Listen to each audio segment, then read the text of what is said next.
Good morning and welcome to the 24th Annual Capitol Conference, our virtual edition. It's our goal typically that our sessions for this conference are about an hour in length, although we may go a little longer or a little shorter in some cases, depending on how question and answer goes and that sort of thing.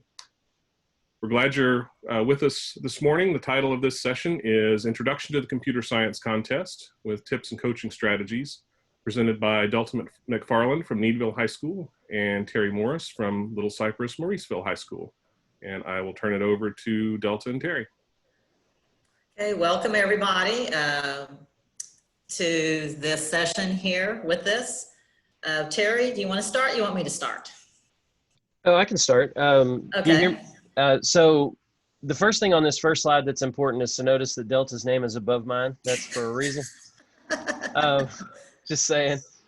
So what we talked about is this slideshow. I think it was 35 or 36 slides going over basically rules of the contest, those type of things. And then we'll get into the meat of it when we start taking questions and give you some information as to resources and ways to get better. But I think for a lot of you, you may not be real familiar with the contest, so we're going to hit that first. So do you just want to jump in on the slides? Okay. So as Terry said, this is what we're going to be looking at. We're going to be talking about the general rules, how the contest is set up, its scoring, hands-on contest, how it works, and then to me the most important thing, resources that you will have to be able to go and to get your team started with what you might need with that there. So basically, what is the computer science contest? Basically, it's going in, we're challenging students on computer science concepts. At this moment, it's using the language of Java.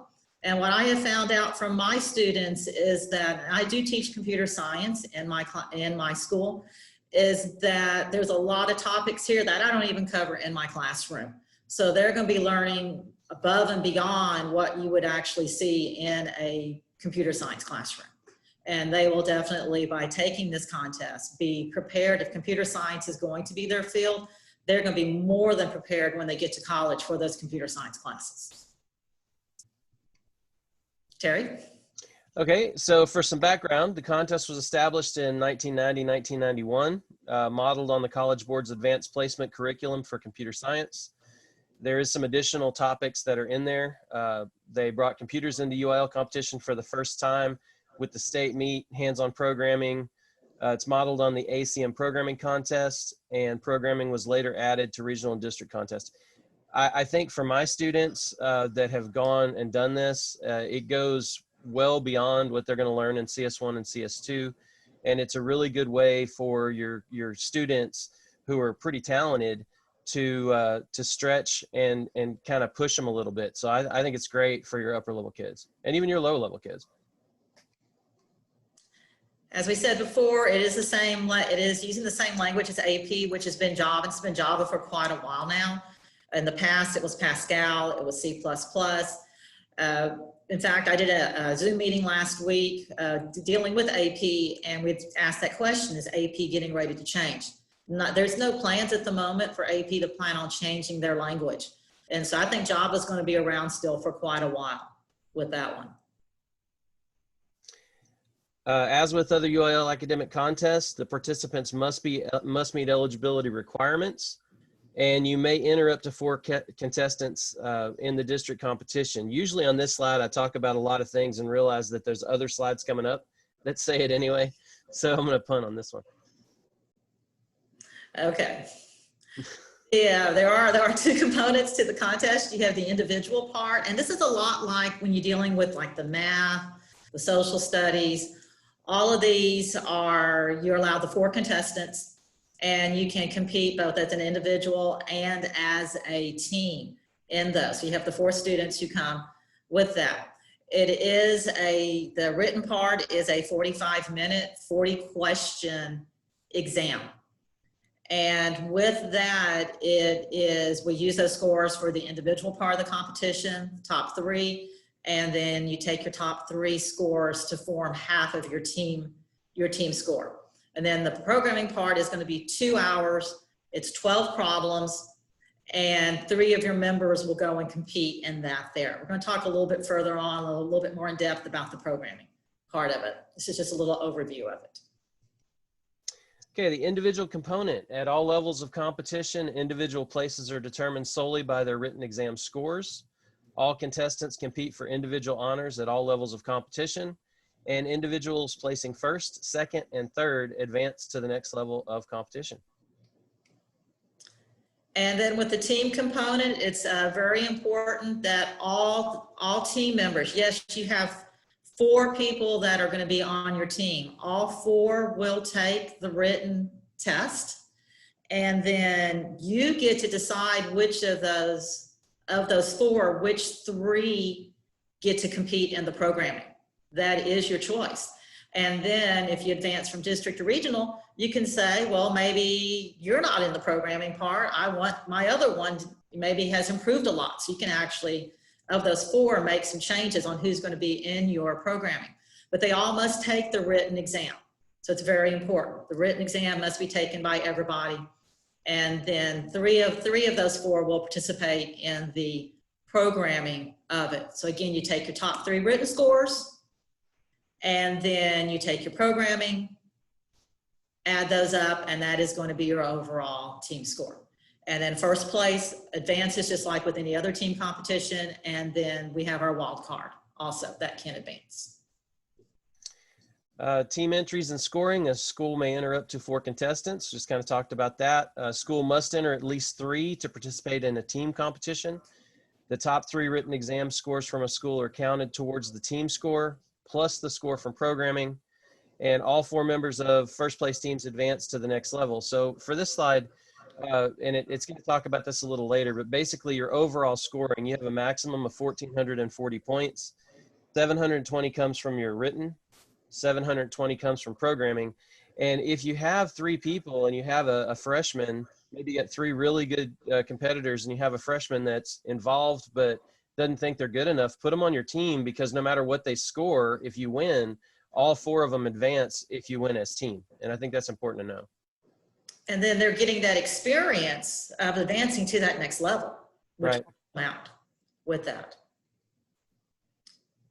Okay, so again, they all must take the written exam at all levels, and then the team must participate in the programming to qualify.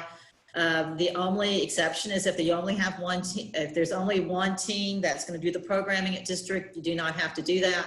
But if you're going to have 2 or more teams doing the programming, then you must actually host that part of the contest. So your scoring rules for the written exam, it is a 40-question test. There are 6 points awarded for a correct answer and 2 points deducted for an incorrect answer. No points are given or deducted if you skip it. 15-minute verification period is held prior to announcing the results. And at verification, your students will have an opportunity to dispute questions if they think they got one correct and maybe it was counted wrong. And what I tell my kids is that with 6 points for getting it right and only 2 points for getting it wrong, if they can narrow it to about 2 answers, guess. But if they don't know it, there's grading a test where somebody answered all 40 questions. So please tell them that they can actually skip questions and there's no points deducted. So if they don't have the slightest idea on how to do it, please tell them skip that question. Do not answer every single one. And I do agree with that. For the programming part, as we said, there are 12 programming problems. They are awarded 60 points each. So, I mean, this can make a tremendous impact to your overall score. So 60 points for each correct answer. Now, with the programming, and our contest is different than all other team contests in that, say, we take math, they take the top 3 scores, and the top 3 written scores are what forms their team score. In computer science, we actually can have that team component where 3 members must actually compete with that. So I want to stress that this is a true team competition with that. So you are able to submit programs, and if you get it incorrect, there's going to be a 5-point deduction from that 60 points if you eventually get it right. And I'm so glad they changed, because I've been with this contest since it started back in 90 and 91, and I've seen the changes that they've made through the contest, for the better actually, throughout the years. And it used to be way back when that you would get, so you did a program, got 5 points off, never got it right. Then you had a negative score. And they decided to get rid of that negative score so they can work on the program. If they never get it correct, those 5 point subtraction, that'll never be subtracted from their score. That's very important to understand with that. So if they submitted it once, got it wrong, submitted it once again, got it wrong, finally got it right, that program would then be worth 50 points. Never got it right, those points are never subtracted from their overall score. So the goal is to keep trying to get that program. Of course, after 10 tries, it might not be worth it, so maybe it's time to start another one. Right. Delta, can we go back for 1 second? Yes. I'll still do the next slide, but on this one, so my students this past year were at a meet, and I had a freshman team, and they pretty much knew how to do really basic programming. Generally, and we'll talk about this later, but the first program is ASCII art. It's just drawing something to the screen, pretty simple. You just do it with print and print line commands. And they had to draw, I think it was a bug at an invitational, and they submitted it like 9 times.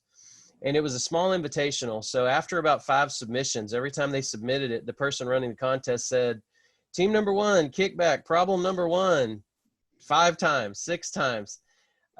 So for them, they were a dog with a bone, and they were chasing it, and they really wanted those points. And it became like a theme because I had 3 teams in the room, and everybody was kind of rooting for them to get that one right and cheered when they did. But after the contest, I had to tell them, I said, guys, you can't chase something like that because you're spending all day working on a program and you're not going to get any points out of it. But for them, they needed to get that one. So I think it's kind of a fine line between teaching your kids. Sometimes you'll get a program that looks like you can handle it, and they'll chase it down a rabbit hole, and they'll leave alone 4 or 5 other ones that they could get. So you just got to be real consistent in practice with kind of staying on them and teaching them, hey, maybe you don't want to try that one 7 times. Yeah, they need to know when to give up and to move on to the next program. Sometimes it's difficult for them to do that sort of thing.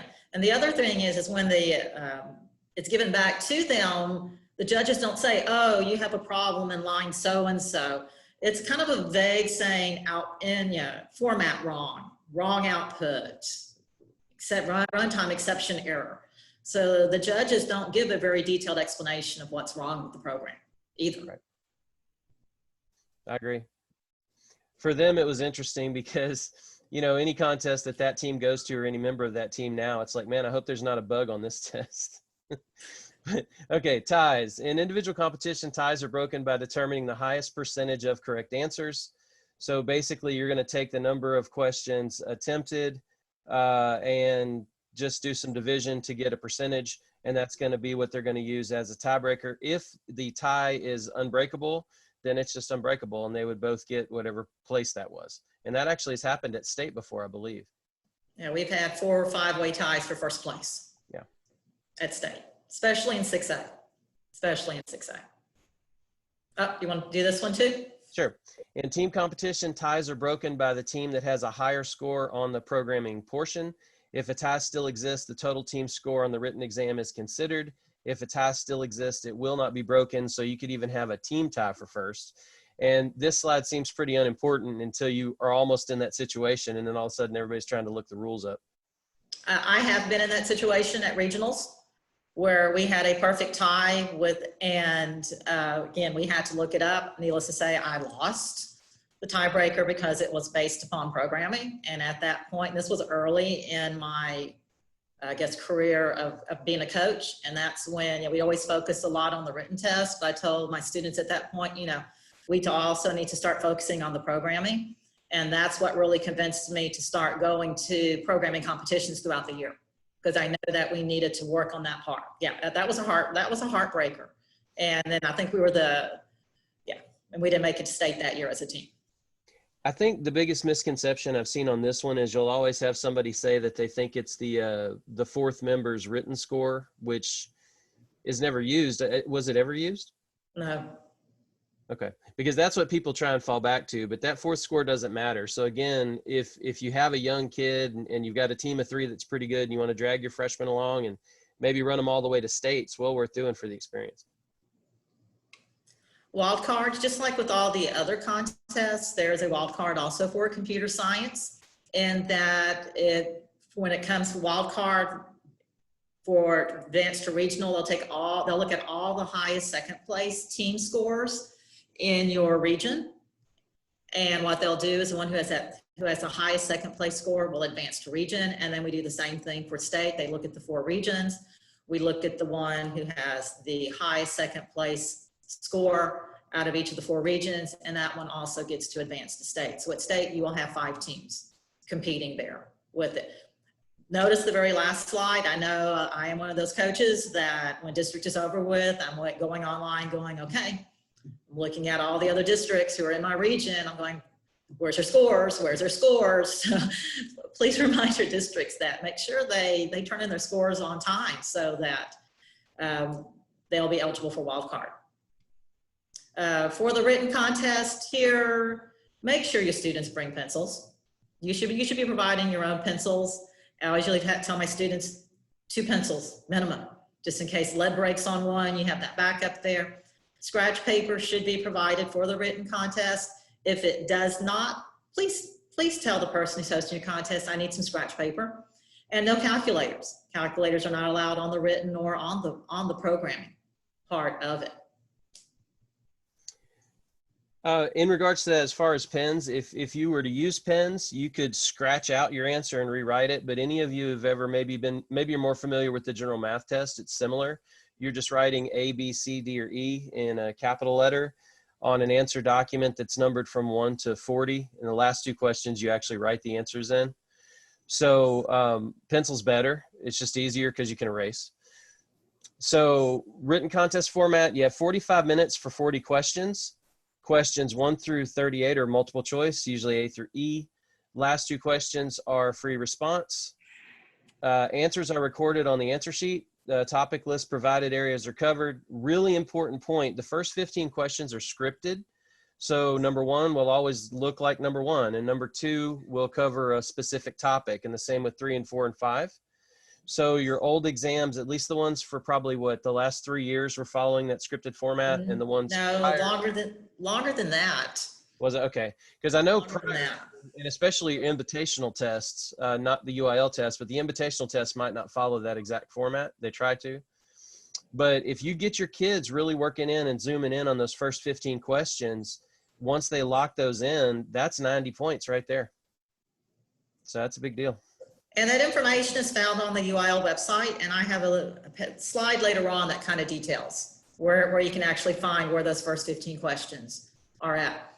For the programming contest, again, 3 members of your team. So what does that 4th person do? They're off to the side someplace on their phone, most likely. Okay, tell that 4th person, bring something to do to keep themselves busy with that, because they're not going to be anywhere near their team. You can bring 2 published reference textbooks, and we'll have some textbook suggestions later on at the end of the slideshow. Now, they must be relatively free. They have to be handwritten notes. Printing off of the computer does not count. So they need to be like binded textbooks. And again, we'll talk a little bit more about some textbooks that both Terry and I use in our contest. For also in the programming, there might be, depending upon who's running the contest, it might be a network where you're using what's called PC squared, or it could be what's called SneakerNet. SneakerNet is where you submit your programs via a flash drive. And so I definitely recommend bringing several flash drives with you. You need to check with your district host. They should let you know whether or not you are going to be doing what we call SneakerNet, or if it's going to be done with PC squared. I host district for like 4 different districts together. We host together a computer science contest, which is 3A and 4A schools. And I'll be very honest with you, we do SneakerNet because I know the majority of the schools, this might be the first time to do a programming contest, and I have no desire to do a network type solution with them. And so I do SneakerNet at district. In the Houston area, the majority of the invitationals that we go to are done via network PC squared. I host an invitational. We do PC squared at our invitational. But at district, it's SneakerNet, and most likely will continue to be SneakerNet for a while until I feel like those districts are comfortable enough to handle a PC square type of contest. So make sure, again, check with your district and how the programming contest is going to be run. And then I realize a lot of people consider flash drives to be old school, and make sure your laptop has a port for flash drive.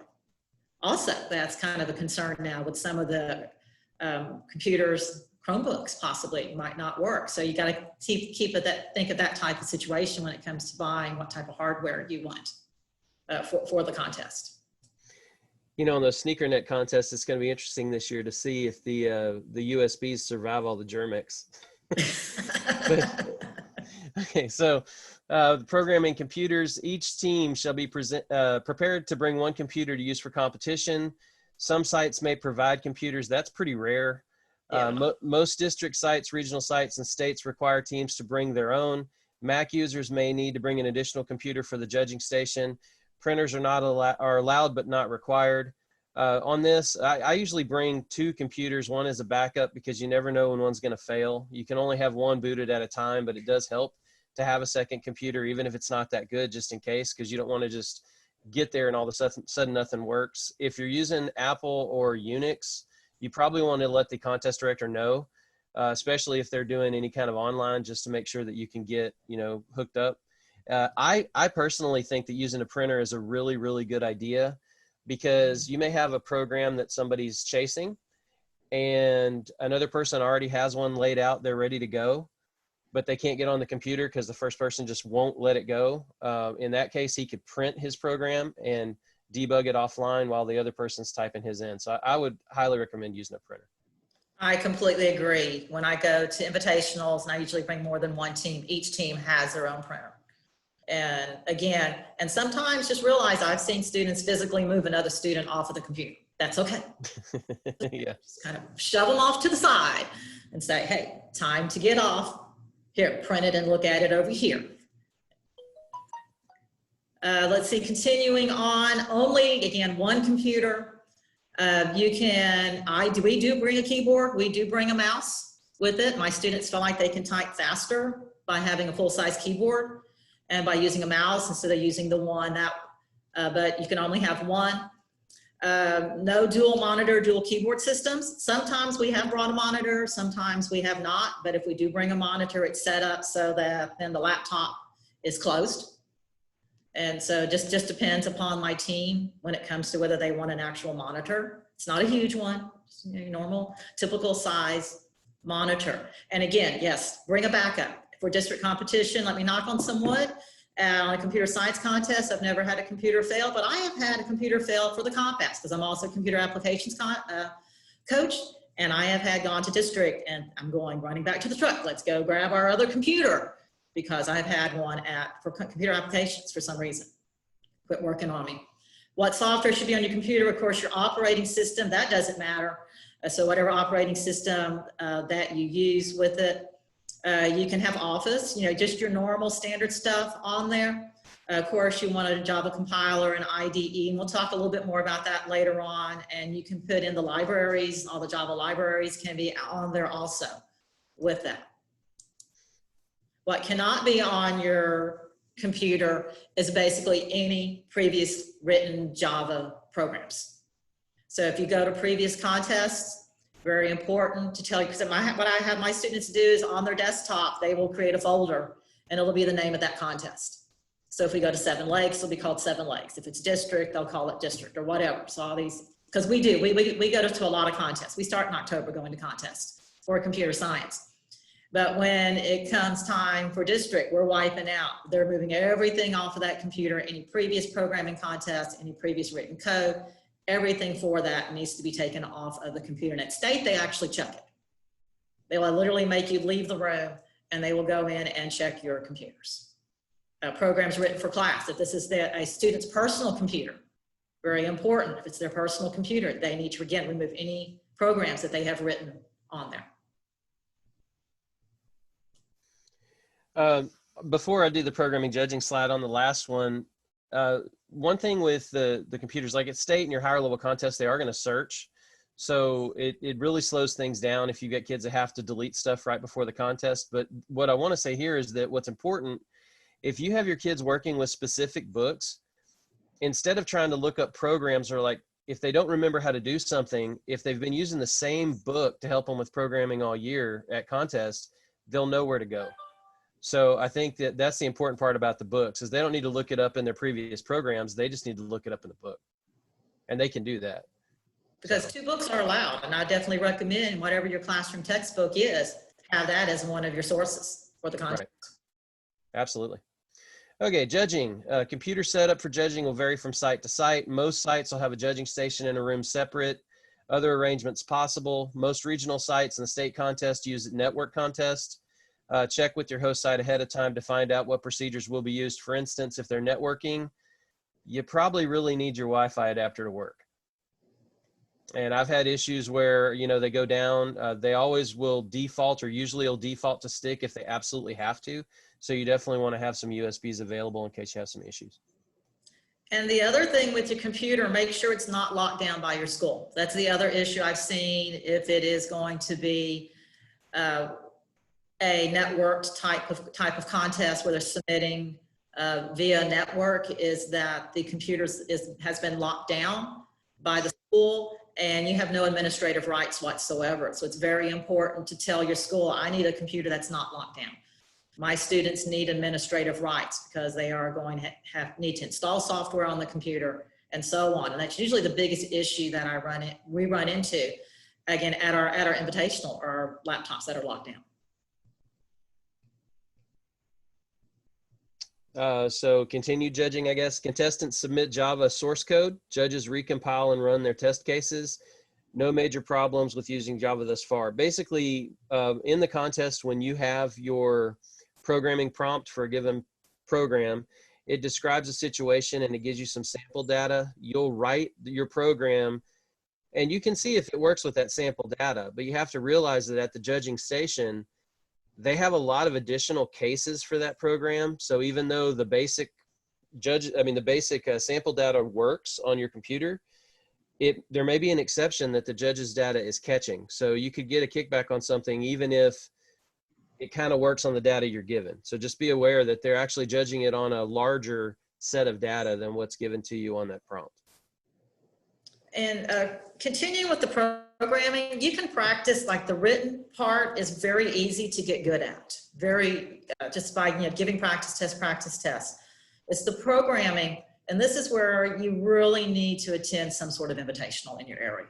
And I think the majority of them now do offer programming, just to give them that experience before they ever get to district of what it's like to be at a programming contest, because it can be maybe somewhat intimidating, because you have all these other schools and they're hooking up their laptops and everything with it. So it's just so important to be able to go to that invitational and do, even if it's their first time, that's okay. And to me, the whole purpose of an invitational is practice for students to help other students out.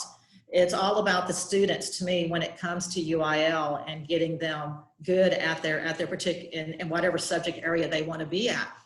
And so, you'll see other schools, because I think we're getting to eventually, you do what's called a dry run. So I'm jumping ahead here with this, where you practice a program before the contest ever starts. This is where you can go in and ask other schools to help out. During my invitational, I have my students going around, even at district for the dry run. I'll have my students going around helping other schools get their dry run done and show them how to do it. So I would definitely say when it comes to computer science, we're all about helping out each other, even though you're my competitor, and Terry's my competitor at state. But we both share ideas with each other. You do this, I do that. How do you do that sort of thing? I think that's what it's all about in computer science. It's about the sharing of the knowledge. Yeah, the contest is there, but we want to share and we want to promote the concept of computer science. And I think it's really true, at least with our two teams. If you guys win, I mean, we're more than happy to bow to you guys, because it's about, if your kids show that they were great on that given day and they beat us, then we're just happy for them. That's just how it is. So there is some rivalries, but all in all, the coaches usually are very, very helpful. Yes. One thing I want to interject before I do the slide. and I'm jumping the shark a little on this, but it's okay. I think it can get intimidating when you look at all this. I mean, it seems like, oh my goodness, there's so much, there's 2 halves to the contest, this, that, and the other thing. If you go to the UIL website and you look at the score that won your district, now for some of you, it might be really rough. I mean, you might be in Delta's district and that wouldn't be nice. She's usually pretty good. But you may find, and there were some in inner city Houston at least, where the winning team had a negative score, meaning if you showed up and your kids didn't answer a question, you would have won district. They may have a score of 120 points. Maybe it's 300 points. Well, remembering that those first 15 questions are scripted, if your kids know how to do those, that's 90 points on 3 tests. You're already at 270. And the first 2 programming prompts are usually really easy. So that's another 120. So to get to around that 400 point mark really isn't that hard. It's just a matter of focusing your practice. So I think that's a great place to start, is try to get to that 400 to 500 points. And for most districts, I mean, I think that's got a pretty good chance of winning. Do you have a thought on that, Delta? I completely agree with you on that. Okay. Again, we'll give you some resources later on to help you get started with this also. Okay. I just didn't want people to get intimidated, because jumping into this, it's a big world. But okay, I'll actually read the slide now and do my job. So programming contest format, you have 2 hours for programming. You're given 12 problems of varying difficulty. Finding the easy ones is part of the biggest part of the competition, actually. Arrive early to allow time to set up. You don't want to be the team everybody's waiting on that can't get on the network. Prior to the beginning of the contest, teams will work a simple dry run, which Delta talked about, and you'll get a lot of help on that, mainly from the experienced teams, because they want to get started. They want to be helpful too, but they mainly want to get started. In regards to the contest with the 12 programs, number 1 is a scripted question. It's generally ASCII art, which is just printing to the screen. So you always want to start with number 1. And number 2 is a number 2 is the second easiest question, because basically it's making you read from a data file and you have some form of manipulation of that data, and then you just spit it back out. Like it may say, I'm going to give you these 2 numbers and I want you to multiply them and spit out the answer. So you're always going to start with number 1 and number 2. The other 10 could be in any order. So the third program may be the hardest one in the packet. And generally when I teach my kids, I said, usually take the hardest 2 and set them off to the side, because you're not going to get to them. You know, if you're looking at getting 10 programs, your team's probably at state, and probably winning state. Yes. At our level anyway. Yes. And that was a change in the programming where the first 2 are now scripted. It didn't used to be this way. So if you end up pulling up some past few years back, that's not the case with that. But yeah, we've now changed it, and that was the goal of we had a computer science committee meeting, and to make the programming a little bit easier for teams to realize, hey, first two is what you should do. Terry, you want to continue with this since it's a programming? Yeah, and you know, just a side note, that start with number 1 thing is what got my freshman team, and that's why they attempted number 1 6 times on that bug. So programming contest format. Typically, contestants work in one room while judges work in another nearby room. Teams submit solutions as they finish them over the contest network or on a flash drive. Yay! Yeah. For a correct solution, judges return an acceptance notice over the network or the flash drive and acceptance form. If it does get a kickback, like I said, there's like 6 or 7 different check boxes that they'll check telling you missed it because the output was wrong or it blew up or, you know, whatever. But I think that this is the heart of the contest for me. I mean, the written contest is great when you get started because it is pretty easy to get good at it. But what makes this contest amazing to me, I really think it's the best one. I mean, maybe robotics. I haven't really delved into that much. That's probably pretty cool too. But you've got 3 people sitting around a table. And what it reminds me of is they get this packet with 12 questions and they tear that packet apart and they're all reading them. And it reminds me in the movie Apollo 13, when the guy dumps everything on the table and he says, we need to save those people up there. And this is what we have to work with. And for 2 hours, they're putting their heads together, working together, one person at the computer, the other one's reading prompts offline, or maybe they're helping each other over their shoulders. And it really is that environment where these kids are getting together and they're working in this real world environment trying to solve these problems. And I think that's what makes this, in my opinion, the best contest. And that's why I say to me, it's a true team event, because if they don't work with each other, you're not, and you can have the 3 best programmers in the world, but if they cannot work with each other, you're not going to get very many problems solved whatsoever. Or if you have one with a big ego, I mean, I had to have a meeting talk with one of my students last year saying, you know what, got to get off that, because he didn't want to give up the computer to the other ones. And I had to tell another one of mine, hey, you got to learn to step up and speak up and let him know, get off that computer with it. And so they both, in a way, learned about themselves and what they needed to do to change, to work as a team also.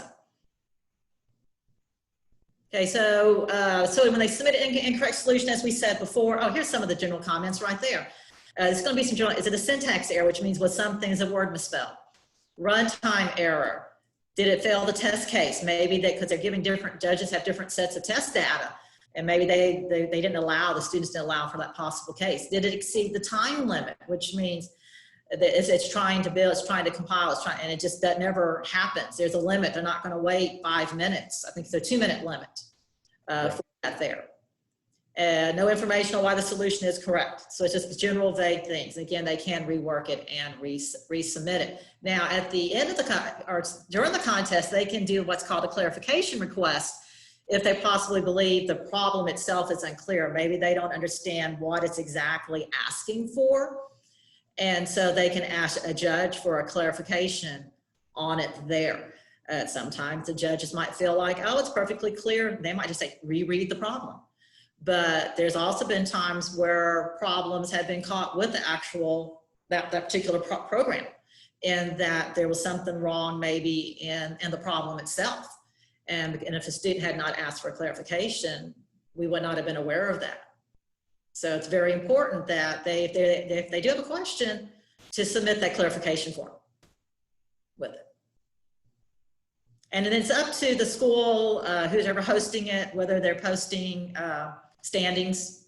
I know at district, we don't post standings. At regional, I help run the contest. We don't post standings on that, at least in the room.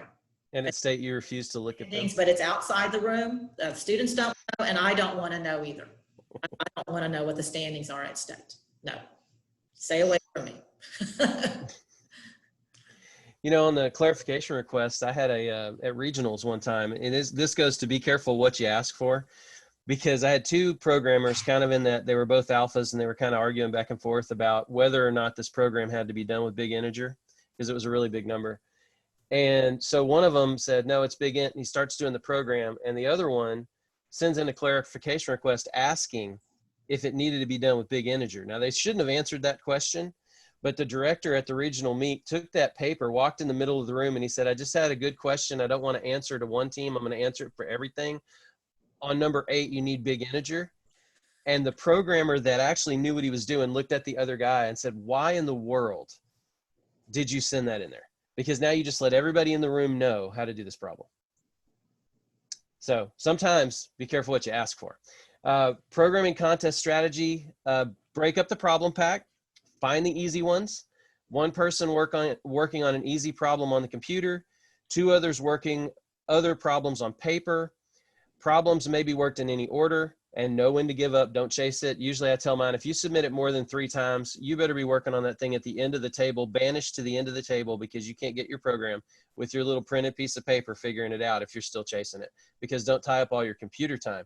The one thing on the 2-hour limit, you've got 3 kids working for 2 hours. So you could argue that you have 6 hours of thought process, but you've only got 2 hours of computer time. So managing that computer time is important. And usually at the contest, I would say you've got 2 to 3 problems that are designed to give the 6A teams trouble. So they're the ones that on a younger team, there's no, you're going to set those off to the side and not even mess with them. I call them time sinks. And then you're going to have 4 or 5 easy ones. And then, depending on how many hard ones you have, 4 or 5 medium ones. So they're usually, I think on this last set that we did this past year on the release test, my varsity got 10. So, I mean, it's doable, but start with the easy ones first, and learning how to find the easy ones is a big deal. And what we mean by break up the problem packet, what that literally means, tear it apart. It's stapled together, literally start ripping the pages apart. Normally we give the ASCII art to usually the one with the least amount of experience, maybe the novice on the team.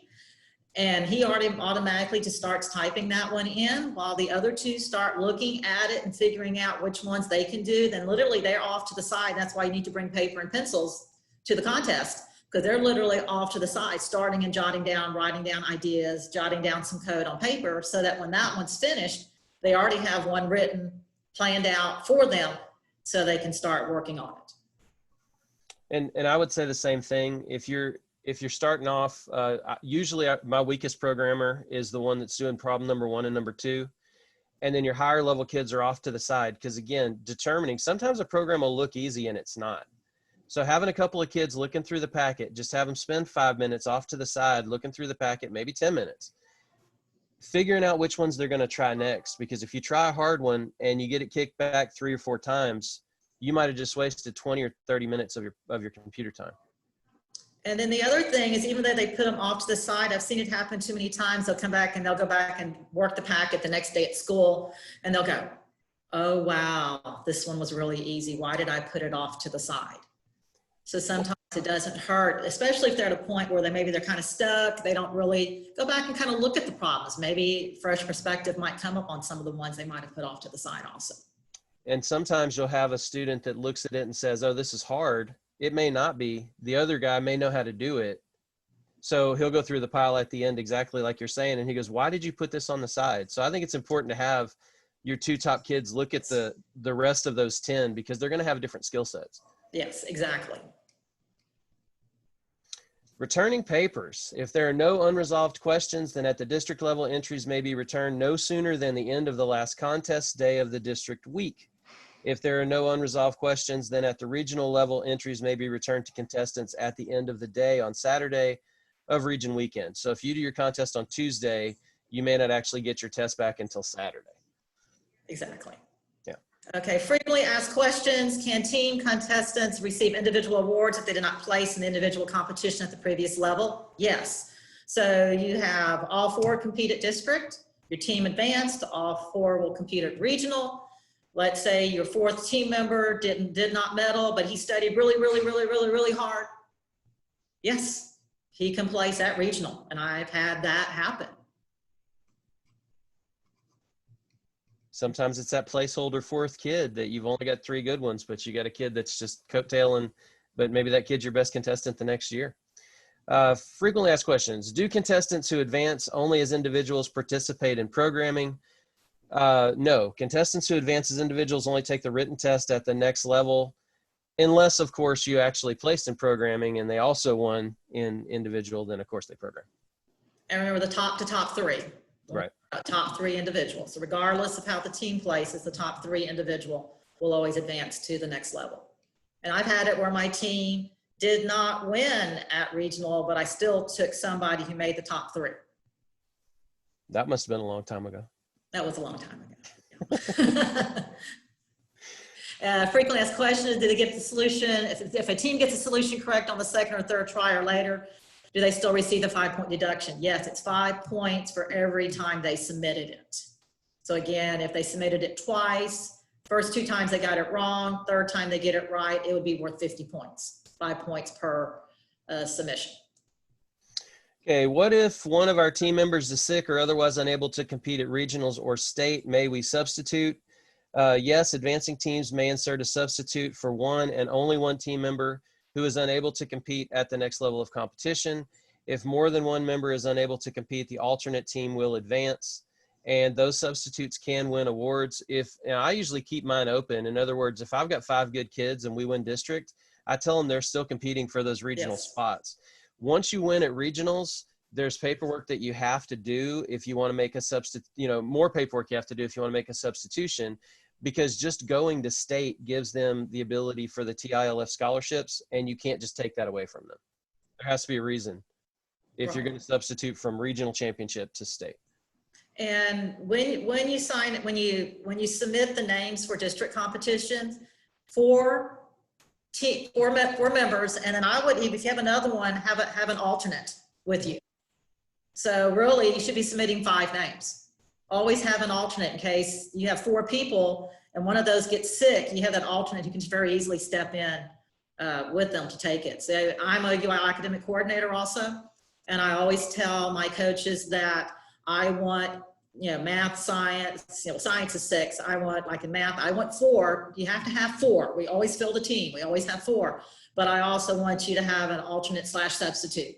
And we take all of them to district. Now, regional, our substitutes normally do not go unless they're very, very special there. If they're different circumstance, but definitely for district. And in some districts, if they're open to it, they'll allow the your alternates to take the test in the room. They just won't. They'll put on the top of it that it's an alternate, so they won't score it.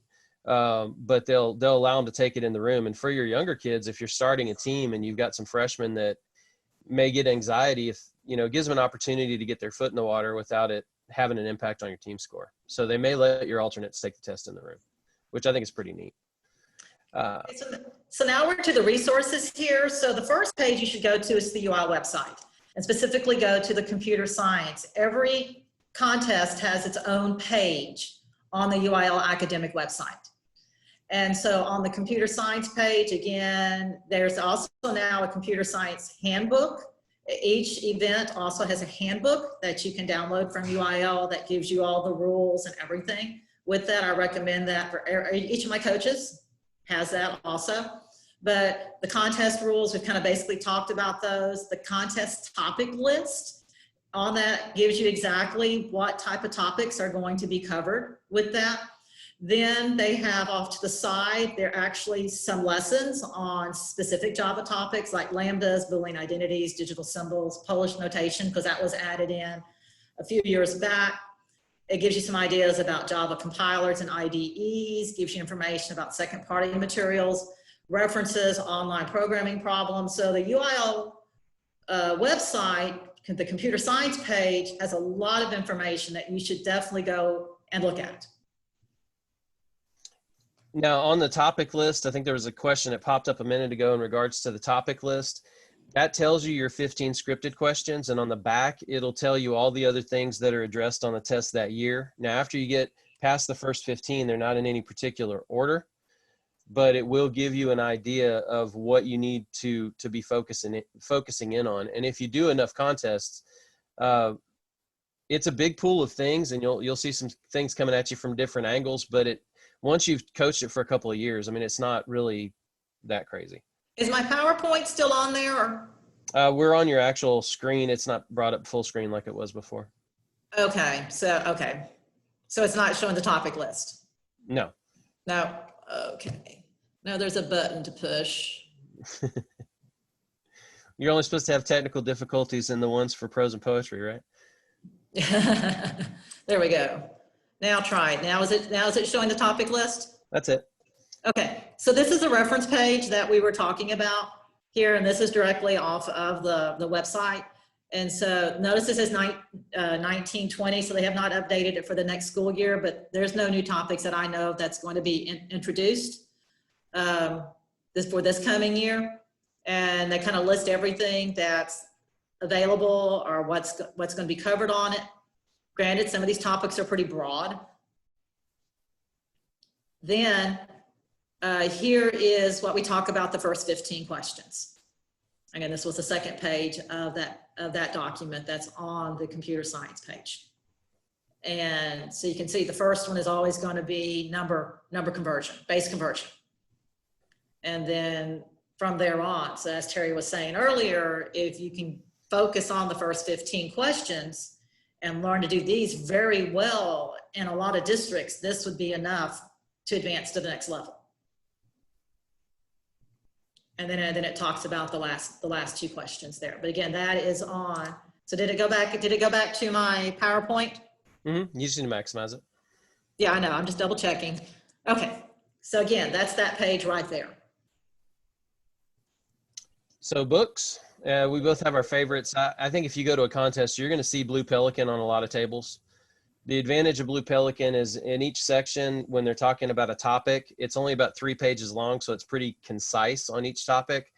And the kids can get quick reference there if they just forget something. Core Java is more of a Delta book. I know that the Horseman books are great. I just haven't personally used them. If you have a student that's really high level and wants to take off and run, and say they're in your CS1 class and maybe you don't have a lot of organized practice, especially since we don't know how school's necessarily going to be coming up, you can get a copy of Introduction to Java Programming by Daniel Liang. I think it's on the 11th edition now, maybe 12th, but you can go all the way back to 7th edition. It's about an 800-page college textbook, but it's really written well. And you can get the old copies, like the 7th and 8th edition, which is fine for the contest, for about $15. Sometimes you can get it for $5 on Amazon because they're, you know, they want the new ones for college. So what I used to do is I would purchase those with whatever money we had laying around from fundraising. I would purchase 3 or 4 copies of those, and I would just loan them out to students that really wanted to try and learn on their own. And I found that to be pretty helpful too. And these are just some of the books. The Blue Pelican book has not been unfortunately the author passed away several years ago. So it's not going to have some of the newer, most recent Java concepts in it, but the basics are very there and it's very simple to read. You can actually, well, I don't know if you can anymore. You could actually, you should be able to get it as a PDF too, but if you get it as a PDF, you're not going to be able to download it or excuse me, not going to be able to print it out. So, but even your classroom text, again, you're allowed to. And the UIL gives you more, so we're just kind of giving you the ones that we prefer. And then you can always go back to the UIL website and look at some other suggestions that's on the UIL website. The IDE, which is what you're going to use to write your Java programs, you can use whatever one you want to use, whatever one you're using in your class if you happen to have a computer science class. You don't have to use one. You could use the command line prompt if you want to. With that, I'm gonna continue on, Terry. So these are, I would say Eclipse, I would think is like the number one that's used by most teams is Eclipse. JCreator is an older one there. They have not updated it in a while. Happens to be one of my favorite ones to use because I'm a creature of habit. JGrasp also is one. And then my students found IntelliJ this past year. And my advanced teams, which means like my second year teams, they tried Eclipse, they were and they started using IntelliJ and they really liked it. So it's kind of a matter of a preference of your students and what they use. My first year students, because I use JCreator in my classroom, they usually stick with JCreator. So it just really depends with it. I'm thinking about installing JGrasp this year, maybe moving away from JCreator for my first year students. Terry, you want to say a little bit about Eclipse since you're the Eclipse person? I like the way you hemmed me in on time there. No, it's good. So we use Eclipse. Eclipse is a professional IDE. I know a student that recently graduated from Lamar who got a job at Lockheed Martin and got to Lockheed Martin and found out that they use Eclipse too. So the benefit of Eclipse, it is an acquired taste. It is a little more complicated, but it really does help you out a lot. But it is professional. So once you're using it, you're using the same thing that they're using at a lot of businesses. Generally with IDEs, maybe the break is that there are a lot of people that teach AP that don't want to use an IDE that helps you because they want them to have to memorize that code because they're going to have to write it. But this is contest. And you need every advantage you can get. So whichever one you're using, you know, you may have your competition kids using one IDE, but your kids in your AP class using something a lot more basic. And that's why I do not use Eclipse, because I have an AP computer science class. And as he said, because they have to hand write for the AP, well, except for this past year, the programming part of it. And with JCreator and JGrasp, it does not bring up these hints on what to type in next. And so that's why I do not use it in my classroom. My second year students, my data structures class, I let them use whatever IDE they want to use. It's their choice with it. But I do feel like Eclipse is a little bit higher level, getting used to it the first time around. Then I think JGrasp is becoming very popular. And there's a whole bunch of others, NetBeans, there's BlueJ, all other kinds. Find one that works well with you and your students is basically because if they're not familiar with it, they're not going to do well. Okay, so where to order materials. These are places that I go, and I think Terry goes and gets our materials. And I don't know if you've noticed, all my slides are in alphabetical order, the things, so I'm not saying this is the best one. I just put everything in alphabetical order, IDEs, books, etc. So the very first one is A+ Computer Science. This is by Stacy Armstrong. He has computer science curriculum. He has multiple choice questions, AP style, UIL style.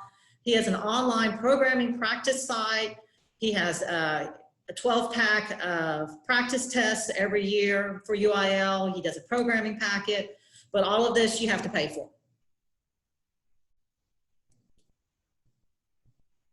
Yeah, we still doing every other one? I'll do it. I got Okay. it. So then Hexco and then we're going to kind of tell you about them. Then we'll tell you if it's a money issue, what you should get first. Let's kind of go through. I think there's 4 slides on where you can order materials, and then if you're on a budget, what you should actually, where you should get first. Hexco has 3 little booklets out called The First 15, The Next 25, and The Hands-On Element. This is written by Kirby Rankin, who has been one of our, and hopefully will still be one of our test writers here with this. He has written these books. And then they also provide practice tests. Since the fall of 2016, they also offer a regional state packet. Again, you have to purchase all of these. Then you have ONC Lessons. This is by John Owen, who is been with the computer science contest for quite a while now. He actually has free lessons, computer science curriculum on his website. He also has some UIL reviews, questions over the first 15 that you would have to purchase. And then finally, the UIL store has it where you can go and actually go back and buy previous tests, programming packets, and for computer science, that's been since 2011. So these are, as a coordinator, these are the ones that I go and purchase from. So Terry, you want to talk about then, if we were on a budget, what should we get first? Yeah, I think the most important thing is you need to be able to drill your kids with a lot of tests. So if I was stepping into it from the beginning and you don't have that large amount of tests, I would go to the UIL store. And for like 2011, you're going to get District 1, or you get UIL A, UIL B, District 1, District 2, Regional, and State. So now I think it was, what, 2015? No, I guess 2017 when they went away from District 2. Something like that. Yeah, but for the most part, you're going to get, 5-6 tests per year. And that packet, at least last time I looked, it cost $4. So you're getting all of those tests for $4 for, all 5 of them or 6 of them. And you get them in a PDF format or a Word format to where they're always really clean copies. They're easy to organize and you can just print them out. So if you went back and spent $20, now all of a sudden you have maybe 30 tests. And now you're beginning to be able to give your kids a lot of different looks and different ways that they can get those first 15 questions. The next thing that I would do, and this is where it depends on what you need. I think that the John Owens offers a first 15 packet. I think it's about $100, and that's on ONCS. And what it does is it gives you, like for question number 1 for change of base, that packet is 18 pages long. It gives you every possible kind of question that you could get on question number 1. So it gives them these worksheets where you can just drill them on question number 1 and just make sure we got number 1 on lock. Let's move on to number 2. And he has a packet for that. And it may be 12 pages long. What it doesn't do is explain how to do those questions. I mean, it does, but it doesn't explain it really, really well. And that's where I think the other side of the coin, if you're new, might be to get Kirby Rankin's first 15, because he was the test writer and he wanted to get, or he may still be, but he wanted to get students involved. So he wrote a book that says, here's some tricks on how to do number 1. Here's the way they can present question number 2. So he goes more into how to do the questions, but he doesn't give you near as many sample problems as you get from John Owen. So if you had the ability to spend, say, $200, if it were me, I would get the John Owen first 15 off of his website. I would get the first 15 from Hexco, which is the descriptions of how to do those. And then I would buy as many tests as you can possibly buy from the UIL store, just so you have a lot of different things you can show them. And then once if you have all of that, and which I have bought all of that, is then for more practice, I then go back to Stacy's website where I go and order his practice tests and programming packets. And of course, I have all the previous year's tests too. So I have this big bank now of questions that I have for my students, practice tests that I can give them over the years. And I purchased that as well for our kids because you get 14 practice tests and 6 programming packets. And it just gives you more tests. If you don't have the ability, say you're isolated in an area where there aren't a lot of contests in your area, a lot of times these are the same tests that you may get at a contest.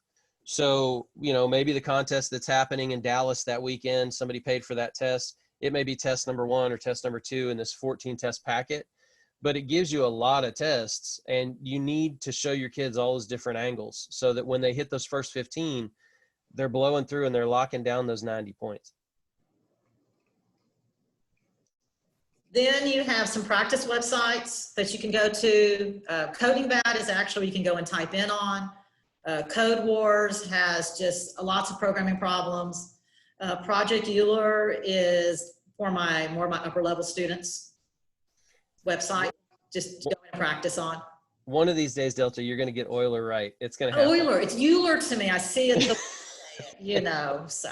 But the Project Euler is very, very math based. So if you've got a kid that's on the general math team, they'll probably really like that site. It's programming, but it's math-based programming. Online contest, Best of Texas, the virtual challenge meet. So again, if you're the school that's far out, there's not, invitationals are hard to go to, they're maybe not offered in your area. I definitely recommend the virtual challenge meet, at least for your money as a coordinator, because it's all the hands-on contests, the math, the science, lit crit, so on with that. For one price, Best of Texas, you have to pay per content, not per math, science. It's all separate with it, but those are really good. Plus you get a feel of how everybody else is doing across the state with that. Something to tell your coordinator about.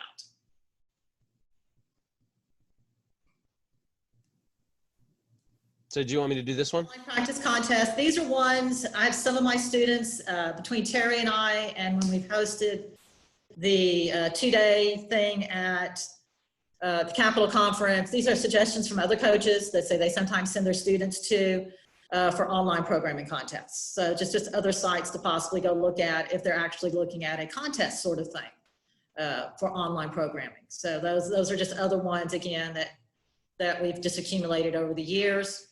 And then just some more free curriculum. Code.org is free. They have a lot of Java content. Runestone Academy has, and again, I'm an AP teacher, so I'm always looking for AP material, has created this wonderful AP CS Awesome site that is free, which actually helps teach and has questions if you're an AP teacher. And then the We Teach APCSA has come out with a brand new curriculum. They have a computer science curriculum, but they've also come out with a good AP curriculum also with that there. And then there's a whole bunch of more stuff online too. Again, we're just mentioning ones that we are familiar with. And then that's it. So I guess it's question time. While we're waiting on a question, one thing when we started, and again, I've coached this 7 years, arguably 8 if you consider last year a year. But when we went to our first district meet, I think the highest test score we had was a 56, and we may have gotten 2 programs that they fought the entire 2 hours to get with several kickbacks. But those kids had just as much fun, if not more fun, trying to figure that out as some of my state teams had. So, you're not going to start off with, well, you may. I mean, it'd be great if you started off with a massive score, but the kids have a lot of fun either way.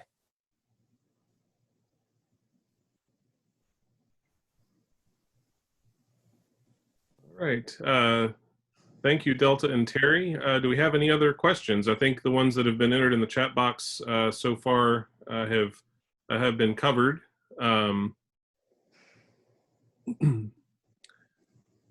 I knew you were going to get that question. Yes. Yeah. Let me before I address that, let me do one thing, and just because I don't want to forget this. We do have a couple more computer science sessions coming up, and I'm going to enter these in the chat box now so you can see when they'll be. We have one that we just finalized, so it's not in our posted program, but it will be hopefully later today. Next Monday, July 13th at 10 a.m., Stacy Armstrong is going to present an advanced contest strategies session. Stacy is a multiple-time state champion coach currently at Cypress Woods High School, so feel free to come and check that one out. And then on July 20th at 10 a.m., John Owen, who has been involved with computer science for many years in a variety of capacities, including as a former coach, and has worked with us on our state contest team for a number of years.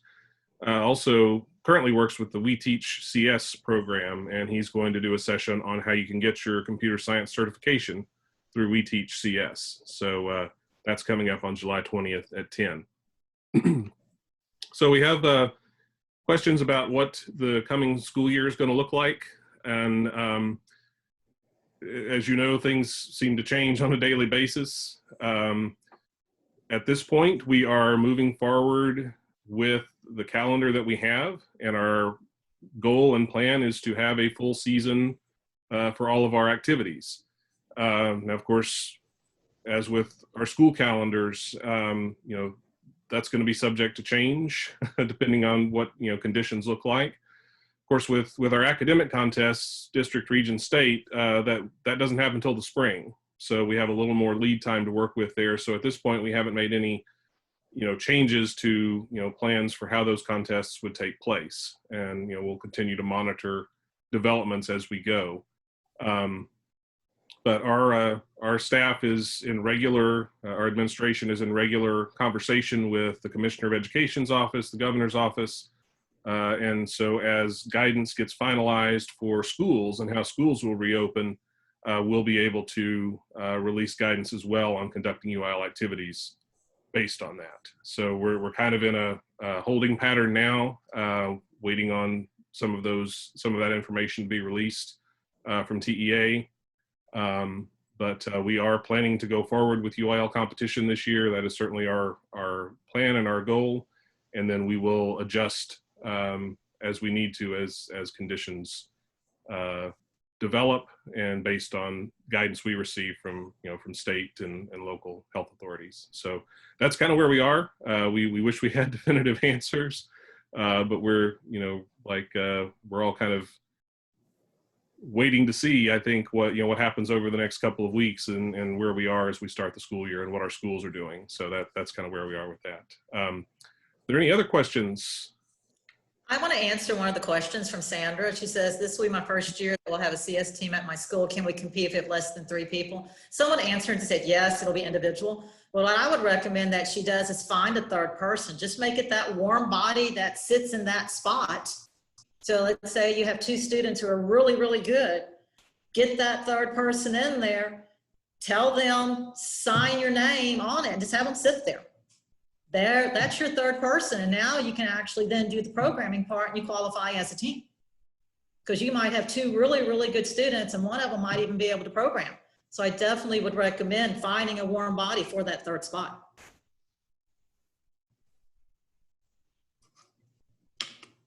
I think we had one other question about whether there were changes to the topic list, and the short answer to that is I do not anticipate any changes. So we haven't updated yet, but I suspect we'll basically just take last year's list and update the dates essentially, since we had an abbreviated contest season this spring.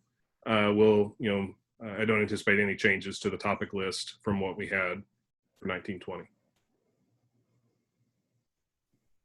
Any other questions from folks? Well, again, the slides from this session will be posted on our conference webpage. Recording of the session will also be posted as soon as we get that archive set up. We'll have our videos posted there. And thanks to everyone for attending today. Thank you, Delta and Terry, for a great session and sharing your insights. And we hope to be back to in-person events soon, but we appreciate you joining us for our Capital Conference Virtual Edition. Thank you and have a great day. Bye, guys. Thank you.